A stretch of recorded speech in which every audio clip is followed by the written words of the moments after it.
estado de São Paulo tem queda em todos os índices criminais em maio de 2015, segundo pesquisa. Com redução de homicídios, a taxa por 100 mil habitantes é a mais baixa da história, com 9,52. Roubos de carga, crimes patrimoniais recuaram, enquanto o número de prisões aumentou. O estado apresentou queda em todos os indicadores de criminalidade. O indicador teve o menor número para maio na série histórica, iniciada em 2001. Houve 292 casos contra 350 em maio de 2014, ou seja, 58 a menos. Os furtos e roubos de veículo, banco e furtos em geral e latrocínios sofreram redução no momento em que a região aumenta o número de prisões. Álvaro Batista Camilo, o Coronel Camilo, é paulista de Ferraz de Vasconcelos e serviu por mais de 30 anos na Polícia Militar do Estado de São Paulo. Foi comandante-geral, o cargo máximo da instituição, de 2009 a 2012. Graduou-se pela Academia de Polícia Militar do Barro Branco em 81 e é pós-graduado em Segurança Pública pelo Centro de Estudos Superiores da Polícia Militar. Especializou-se e atuou nas áreas de bombeiros e de tecnologia da informação. É administrador de empresas pelo Mackenzie e pós-graduado MBA em Gestão de Tecnologia da Informação pela FIAP e em Gestão de Segurança Pública pela Secretaria Nacional de Segurança Pública. Como comandante-geral da Polícia Militar, o Coronel Camilo criou a Operação Delegada, um convênio entre o Estado e a Prefeitura paulistana que permite que policiais militares, nas suas horas de folga, atuem para o município. Adepto da polícia comunitária, é autor da frase "Sempre é possível fazer mais e melhor". Depois de ocupar uma cadeira como vereador na capital paulista, o Coronel Camilo foi eleito em 2014 deputado estadual pelo PSD, com mais de 64 mil votos. Muito boa noite, meu amigo, minha amiga. O nosso encontro de final de noite, programa Ponto de Equilíbrio. E hoje nós recebemos o deputado estadual pelo PSD de São Paulo, Coronel Camilo. Coronel, muito obrigado pela presença do senhor, ter aceito o nosso convite. É um prazer. Para mim é um prazer, uma honra, uma oportunidade aí estar falando para todos aí um pouquinho sobre o que a gente está fazendo na Assembleia Legislativa. Recebi colegas do senhor aqui, também coronel e também deputado, Coronel Telhado. Um abraço para o coronel, nosso grande amigo. Trata o senhor como deputado ou como coronel? O coronel falou, não, eu sou sempre coronel, eu estou deputado, mas eu sou sempre coronel. Eu prefiro coronel também, né? Coronel. A gente não deixa de ser, né? Só para todos entenderem, né? Não perde o posto e a patente. Passa para a inatividade, que no nosso caso chama reserva, né? Que é a aposentadoria, mas continua sendo coronel e, inclusive, continua sujeito aos regulamentos da própria instituição, até a morte, né? Então, se eu fizer alguma coisa errada agora, eu posso ser punido, inclusive, pelo regulamento disciplinar. Da própria PM. Então, continua sendo sempre coronel. Coronel, vamos falar um pouquinho agora nessa sua trajetória na política. O senhor, agora deputado estadual, o senhor foi vereador também, né? Vereador de São Paulo, como Telhada também. Então seguiu mais ou menos a mesma trajetória. Isso, vamos lá, vamos contar um pouquinho da história então de como surgiu aí o Coronel Camilo na política. Eu entrei na polícia com 17 anos, na Polícia Militar de São Paulo, fiz toda uma carreira dentro da Polícia Militar.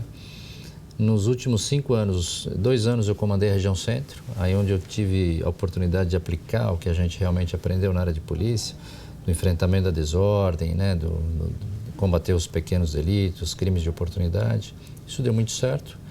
Eu acabei sendo convidado pelo então governador Serra para ser comandante-geral da Polícia Militar de São Paulo. E falo aqui para todos que estão nos assistindo, né, é o maior privilégio, né, a maior honra da minha vida foi ter comandado a Polícia Militar de São Paulo.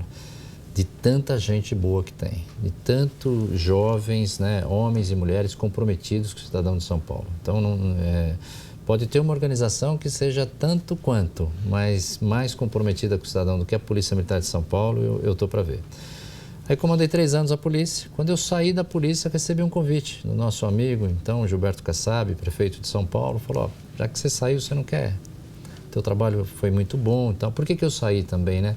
O coronel da polícia só pode ficar 5 anos, ele não pode ficar mais do que 5 anos. Depois de 5 anos ele é obrigado a sair. Por lei, depois de 5 anos ele tem que sair. Então, comandei 2 anos a região central e 3 anos como comandante-geral. O Serra me convidou, depois eu fiquei um pouquinho com o governador Goldman, depois mais 1 ano e pouquinho com o governador Alckmin, Geraldo Alckmin. E aí eu saí, fui convidado a ser vereador, entramos juntos, né? Eu e o Telhada, fomos lá ser vereador de São Paulo, defendendo a área de segurança. E também nós dois nos candidatamos agora a deputado e eu fui para a Assembleia Legislativa, militar também na área de segurança, né? Só um detalhe, né? O Coronel Telhado, aí a quem mando um grande abraço. O Coronel Telhado entrou junto comigo na academia, né? Passamos aí, ele foi para um destino, foi para outro. Depois, na área centro, nesses 2 anos, eu o convidei para ser meu comandante na área centro. Então, ele trabalhou 2 anos comigo. Depois, quando eu fui comandante-geral, eu convidei de novo para ele comandar a rota, que é as rondas ostensivas Tobias de Aguiar. E, por acaso, depois fomos juntos para a Câmara Municipal e estamos juntos agora na Assembleia Legislativa. E essa passagem, deputado, da vida do coronel para a vida pública, não que na PM já existe a vida pública, Sim, mas sim. o parlamentar, o coronel, sai da PM e vai para um mundo da política que, em tese, é muito diferente. Sem dúvida. Olha, a gente sente um pouco, não vou dizer que não, a gente acaba sentindo. Por quê? Porque, na realidade, o maior choque é sair do executivo e ir para o legislativo. Qual é o maior choque? É o tempo das coisas, é o tempo de acontecer as coisas. No executivo, vou dar um exemplo bem prático, vai. Está tendo um problema em São José do Rio Preto. Eu, como comandante-geral, ligo para o comandante lá e falo, olha, eu quero daqui 15 minutos uma viatura na tal porta, procedimento tal e lugar. aquilo. E daqui a pouquinho, daqui 15 minutos, a viatura está lá. Agora, como vereador ou como deputado, são 4 brigas para eu ter um resultado. Quais são as 4 brigas? Né? A primeira briga é convencer os outros deputados da importância de um projeto. Então, a negociação vale muito, né? A negociação sadia, né? Não uma negociação espúria, a negociação sadia, de convencer, de falar que aquele projeto é importante, como eu fiz na Câmara Municipal com a Lei dos Pancadões. E esse é o primeiro ponto. E segundo momento, convencer o Poder Executivo a sancionar a lei. Aí a lei é sancionada. Depois tem um terceiro momento, que é convencer os assessores do Poder Executivo da regulamentação correta da lei. Quem vai aplicar, etc. E o quarto momento é de ver a sua lei pegar, que a gente chama, né, entre aspas, a lei realmente ser utilizada. E tudo isso, deputado, também a gente fala assim, primeira etapa, segunda etapa, mas é questão de meses ou de anos para se superar uma etapa dessa. Não é assim, essa semana eu vou fazer isso, semana que vem eu já estou na segunda etapa. Não é muito demorado. A aprovação na Câmara, por exemplo, primeiro tem que um convencimento do presidente da Câmara ou da Assembleia de pôr em pauta, que aquele projeto é importante. Depois a votação, normalmente são 2 votações cada projeto. Então, passa primeiro pelas comissões, Comissão de Justiça, Comissão de Finanças, Comissão de Segurança Pública. Depois, então tudo isso demora. Por isso que eu falei do choque, né, entre o Poder Executivo e o Legislativo. Então, o tempo de acontecimento é diferente. E outra, na Polícia Militar o senhor manda, né? Fala, eu quero que faça assim, dessa pronto. forma vai ser daquele jeito. No Poder Legislativo, não. É o poder de convencimento, é a negociação. E é o receio que eu sempre externei do grande empresário ou do empresário bem-sucedido na sua empresa, na vida privada, quando ele resolve migrar para a vida pública. O primeiro obstáculo que ele encontra é exatamente isso que o senhor falou. Quando ele é presidente de uma grande empresa, ele chama os diretores dele, o vice-presidente, e fala, olha, isso daqui eu quero desse jeito, isso daqui você tem tantos dias para implantar, isso aqui corta, isso daqui investe, e encerra a reunião, e ai de quem não fizer aquilo, que vai ser mandado embora porque a empresa é dele. Quando ele vai para a vida pública, o que acontece? Ele tem que exatamente agir dessa forma, tem que começar a negociar, a chamar as pessoas, a ouvir. E muitas vezes a gente nota que esse grande empresário, ele não tem habilidade para fazer isso. Por quê? Apesar de ter um sucesso na vida privada, na vida pública ele nunca teve que negociar dessa forma. Na realidade, na empresa dele sempre mandou, né? E na vida pública, mesmo no executivo, precisa ter uma liderança, ele tem que ter um poder de convencimento. Porque o poder, até no executivo, o poder na área, mesmo os que estão na administração, ou são grandes, como eu fui, uma grande organização com 100 mil homens, por exemplo, é muito distante, né? Não adianta eu querer também só dar ordem e o pessoal cumprir. A gente tem que ter uma certa liderança. Por quê?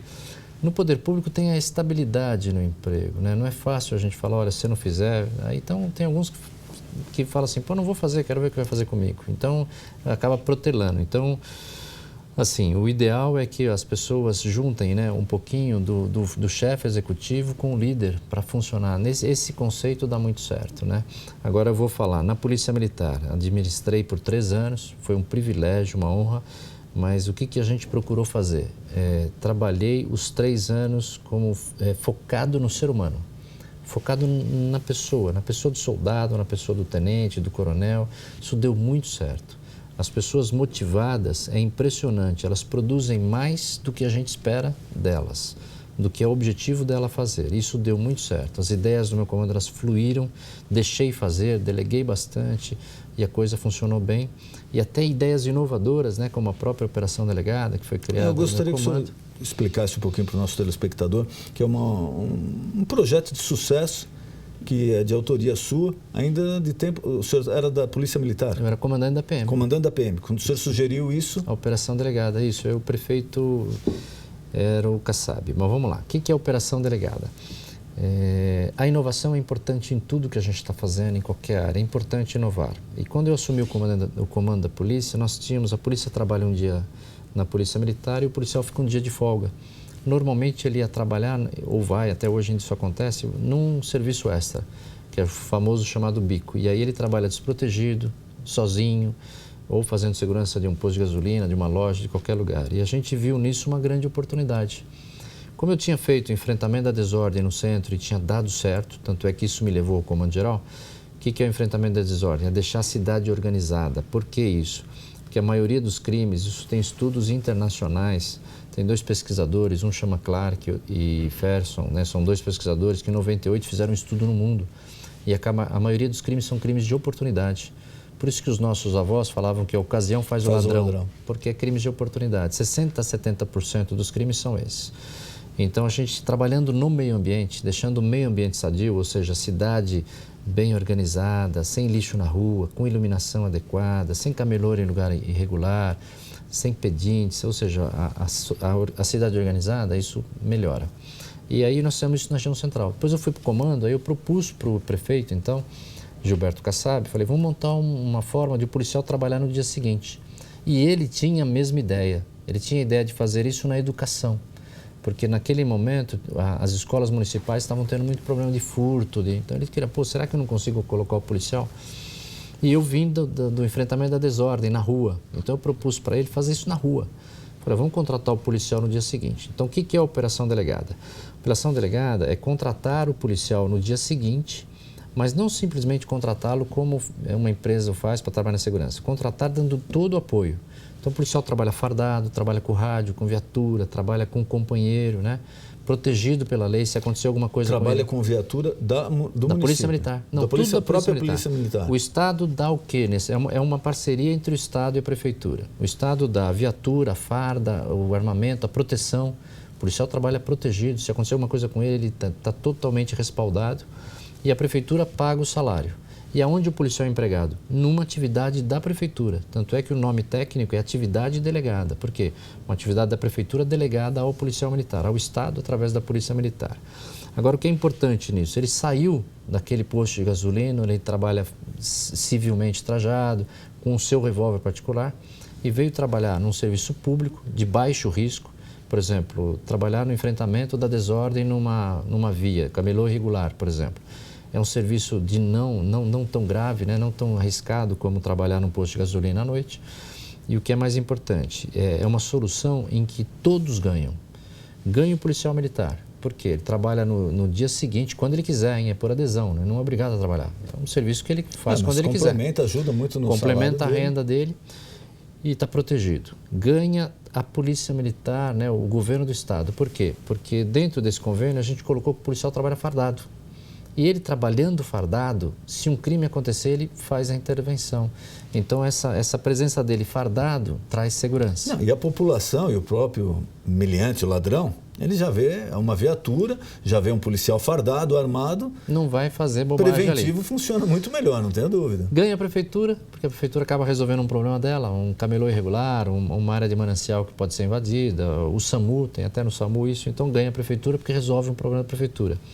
Ganha principalmente o cidadão. Quando foi implantada a atividade delegada, primeiro começou na 25 de março, em 2009. Eu assumi em abril de 2009, teve uma briguinha jurídica aí até conseguir pôr isso no ar. Quando foi em dezembro de 2009, 2 de dezembro, foi colocada a Operação Delegada. Caiu 82% a criminalidade na Rua 25 de Março. Isso deu tão certo que aí o prefeito combinou comigo e nós colocamos em todas as outras 30 subprefeituras. Então, José Paulino, Oriente, Largo 13, Largo da Batata, tudo tinha operação delegada. Chegou a ter 4.600 policiais trabalhando no dia seguinte, ou seja, na folga, para a prefeitura. E o cidadão começou a se sentir seguro. Tem até uma curiosidade, na 25 de março a gente precisou fazer uma campanha da polícia para os compradores, as pessoas que iam lá tomar cuidado, porque eles se sentiam tão seguro com a presença policial. Começavam a relaxar com a segurança. Começaram a relaxar, começaram a contar dinheiro na rua, usar o celular para tirar foto, e aí fica muito difícil de se proteger. Ainda está implantada a operação delegada?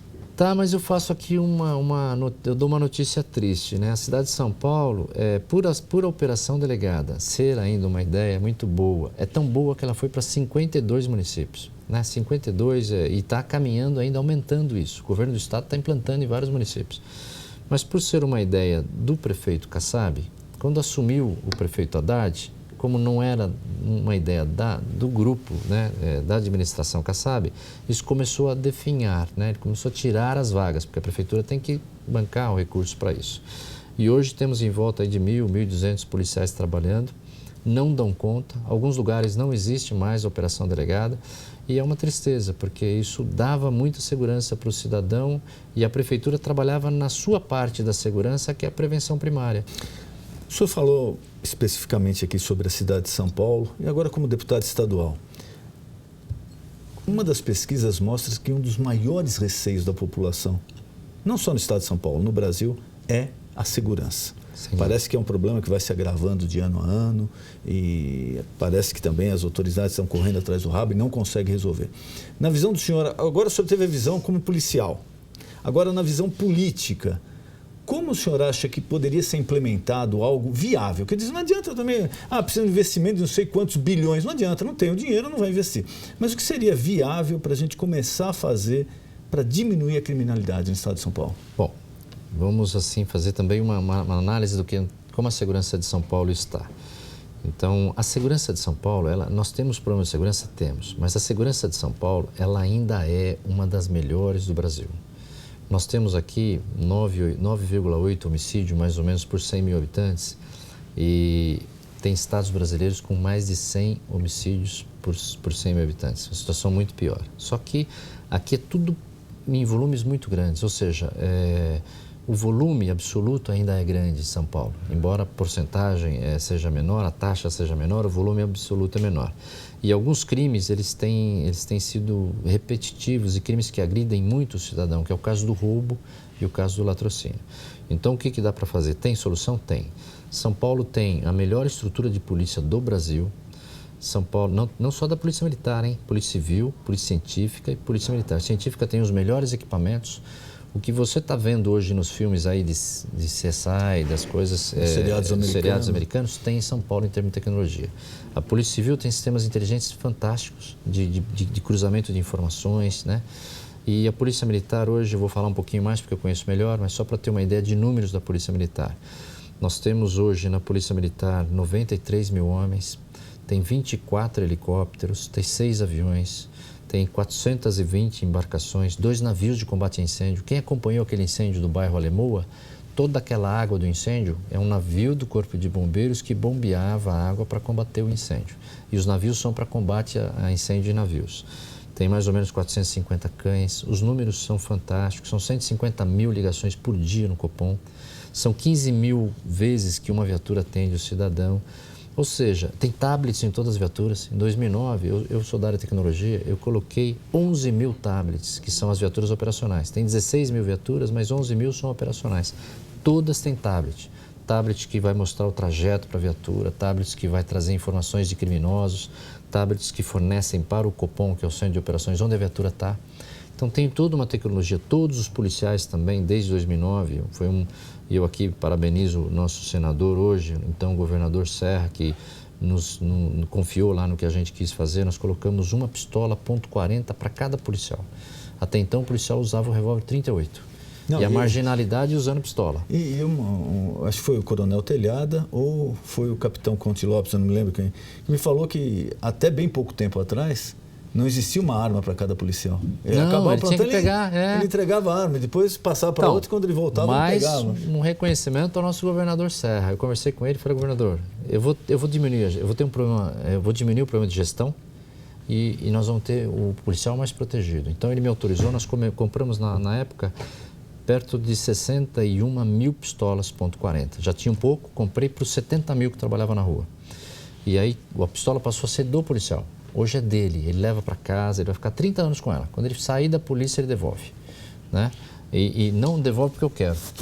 Eu tinha proposto na época que quando ele saísse da polícia, ele continuar com a arma. Ele pagasse um valor simbólico e continuasse com a arma dele. E o policial, porque cada policial que entra novo já ganha. Quando sai da escola, o policial sai hoje. O que trocava? A arma e o colete. O cara tinha que pegar um colete usado, suado, infelizmente, de um que tinha acabado de sair de serviço para ele poder trabalhar. Quer dizer, agora não. Agora a polícia não parava. Agora cada um tem o seu colete. Ele leva para casa, ele lava a capa. No colete não pode lavar. Ele lava a capa, a cada 5 anos troca. Então hoje ele tem a sua pistola, o seu colete, o seu fardamento. Eu cheguei a dar 3 mudas de farda para cada policial durante o ano. E a farda é assim, desde a cobertura, que é o bibi que a gente fala lá, o casquete que ele usa, a farda, a camisa, cinto, sapato, tudo, né? Então a gente deu uma boa estrutura policial. Então hoje ele tem, e não precisa mais trocar arma. Isso que o Telhada falou, que o Conte falou aqui, era verdade. Você pegava a arma de manhã e depois devolvia à noite.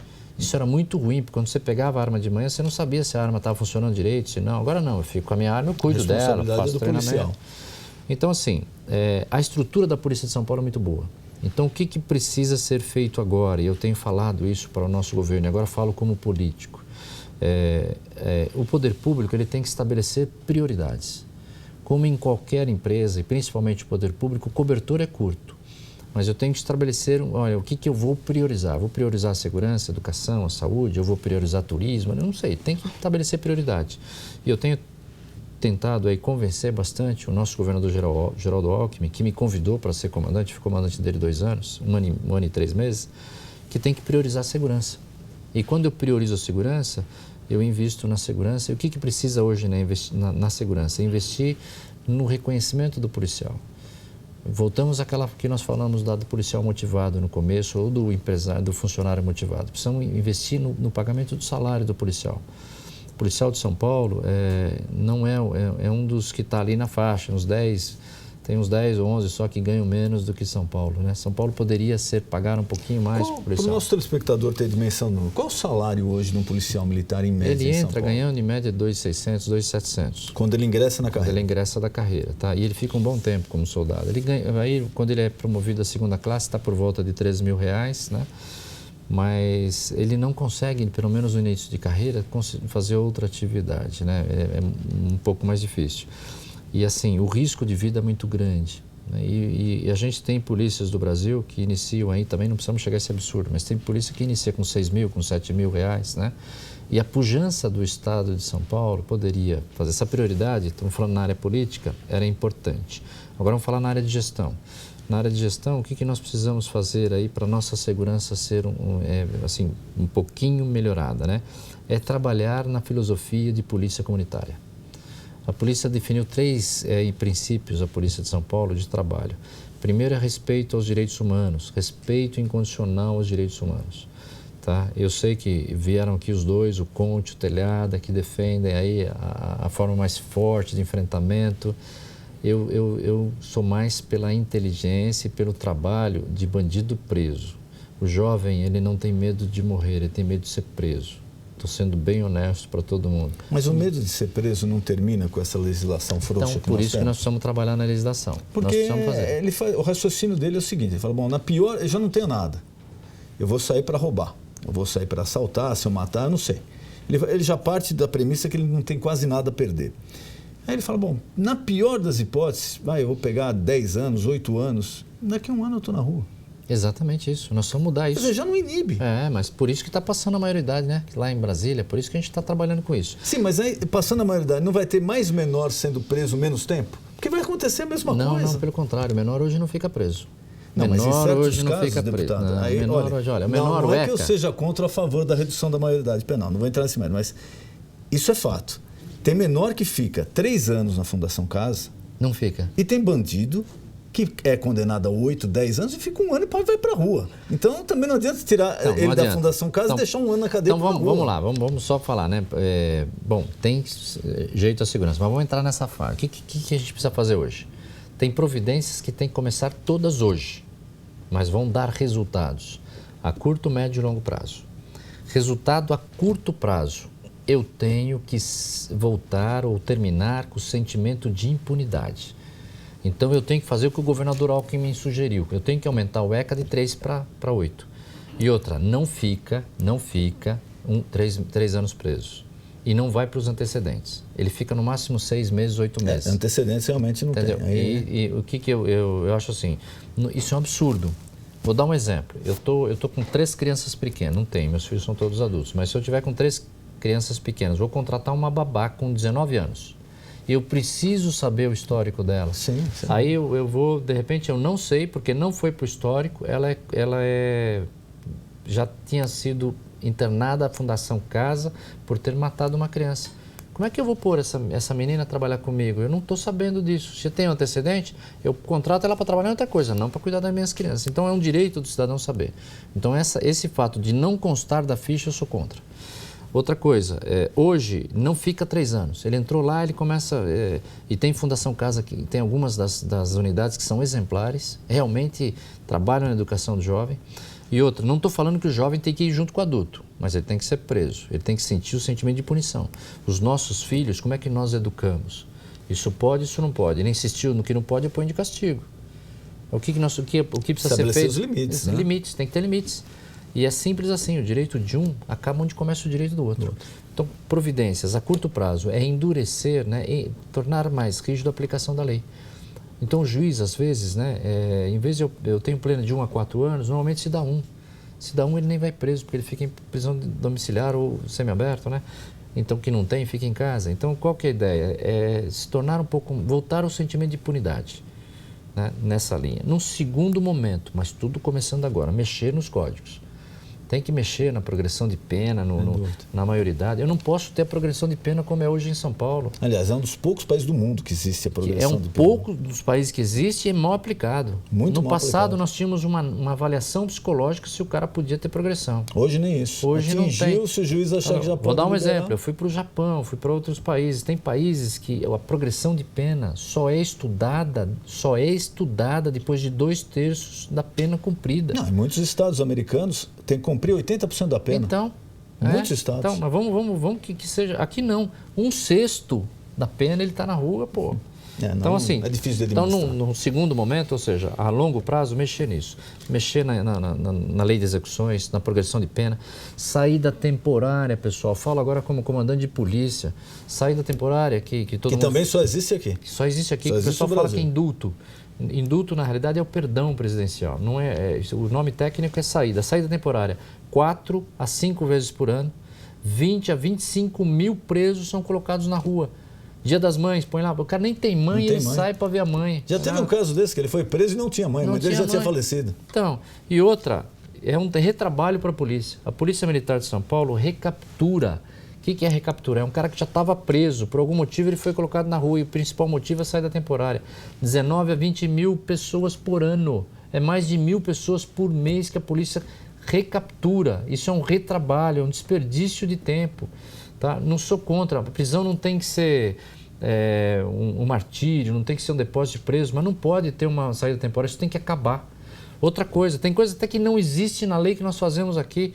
Visita íntima, isso não existe na lei, não existe. Não sou contra, eu tenho que tratar com respeito quem está lá dentro, mas lá dentro não pode ser uma colônia de férias.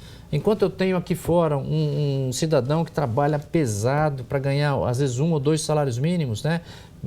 700, R$1.400, R$1.500, que seja, né? E o que eu tenho? E para sustentar uma família, assim, tudo contadinho, aí o que eu tenho? Eu tenho um preso que está lá dentro custando para o Estado R$1.700, R$2.000 para o Estado de São Paulo, ou para a União, que é um pouco mais caro, R$3.000 por mês. E o que é pior, a família dele ainda, a família do trabalhador aqui passa fome, a família do preso vai receber Bolsa Família, vai receber uma série de regalias. Não sou contra. Eu não sou contra o preso ser bem tratado, mas a prisão não pode ser uma colônia de férias. Eu não posso ter mais coisas melhores para quem está preso do que o trabalhador que está na rua aqui dando o seu sangue. Então, a médio prazo, mexer na lei. E a longo prazo, lembrando, todas as providências têm que ser tomadas hoje. A longo prazo e a solução para tudo, na minha opinião, educação. Deputado, queria agradecer mais uma obrigado. vez. Eu que agradeço. Senhor, foi um prazer recebê-lo aqui. É uma oportunidade, estou à disposição na Assembleia Legislativa e vamos fazer a vida melhor, né, das pessoas. Muito obrigado. Muito obrigado. Você já sabe, o nosso encontro de final de noite, programa Ponto de Equilíbrio. Boa noite.